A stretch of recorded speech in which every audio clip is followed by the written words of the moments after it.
আমার নবীর ভদ্রতা দেখে, আমার নবীর চাল চলন দেখে, আমার নবীর কথাবার্তা দেখে পৃথিবীর বড় বড় মনীষীরা যারা কাফির ছিল তারা আমার নবীর হাতে হাত দিয়ে কী করেছে, ইসলামের সুচিতার ছায়াতলে এসেছে।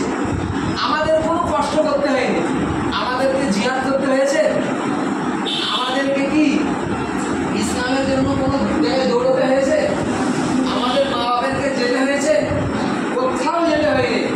আমার মা বাবা, আমরা দুনিয়ায় ভূমিষ্ঠ হওয়ার পর থেকে আমরা দেখছি আমার মা বাবা সবাই কি মুসলমান। আমার দাদু মুসলমান, সেই সূত্রে আমিও মুসলমান। কিন্তু আমাদের চেষ্টা করতে হবে কি 5 ওয়াক্ত নামাজ সঠিকভাবে পড়তে হবে।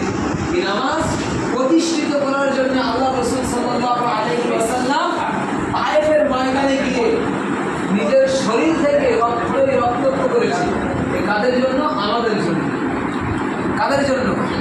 আমাদের জন্য।